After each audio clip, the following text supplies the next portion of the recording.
d'être venus si nombreux pour recevoir le président Soumaïla Cissé qui a bien voulu nous rendre visite ce matin et pour échanger avec les CSDM nos préoccupations, nos soucis et partager avec nous ce qu'il a comme projet et ce qu'il entend faire pour le Mali et principalement la diaspora. Nous avons eu à échanger pendant plusieurs jours. Nous avons découvert un homme qui est préoccupé par le devenir et l'avenir du Mali.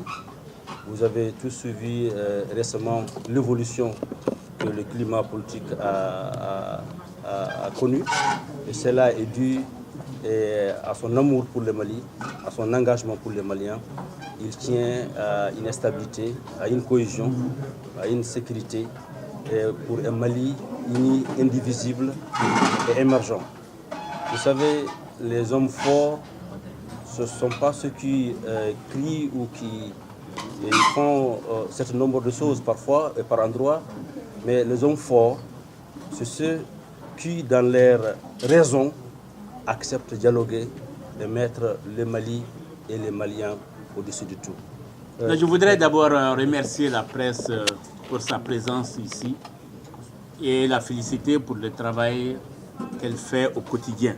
Je voudrais vous dire que je suis très honoré de toute mon équipe d'être reçu ici à CSDM.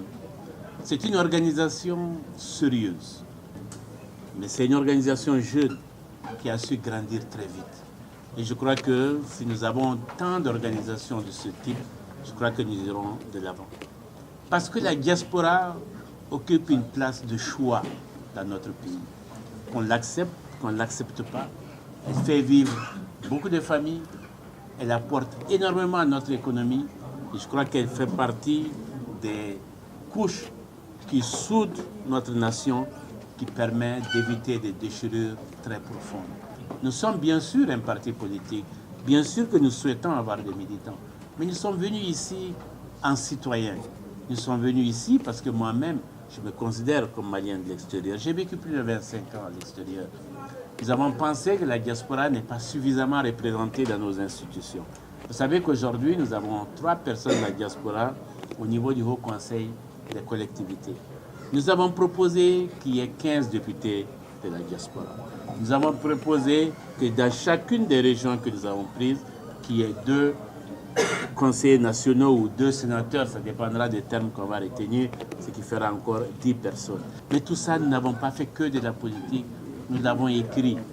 Et je vous donne les documents qui prouvent la véracité de ce que nous avançons. L'URD, l'opposition de façon générale, est engagée auprès de la diaspora.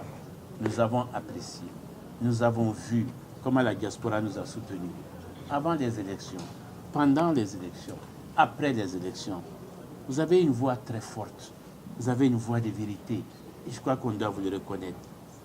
Mais vous félicitez aussi d'une action que vous avez faite, que vous êtes en train de faire, c'est de former des jeunes, de leur dire, écoutez, avant d'essayer l'aventure du Sahara, avant d'essayer l'aventure de la Méditerranée, on va vous aider à ce que vous puissiez rester ici, que vous puissiez travailler ici. Mais le rêve de tous les Maliens, c'est de vivre au pays, c'est de travailler au pays, c'est de créer des richesses dans ce pays pour que demain, nos enfants, nos petits-enfants vivent et grandissent ici. Que ce soit les autres qui viennent chez nous parce que chez nous c'est bon. Mais je vais vous dire pour finir que nous travaillons sur la vérité. Ce qui est bien, me dit c'est bien, c'est pas mal, me dit c'est mal. Pour qu'il n'y ait pas de complaisance. Parce que ce pays doit se construire sur la vérité. Et la vérité, il faut se le dire entre amis. Sinon, on n'a pas de chance de réussir. Vraiment, je viens vous remercier encore. Vous souhaiter un bon vendredi de prière. Et me remercier encore la presse pour sa très grande disponibilité. Merci.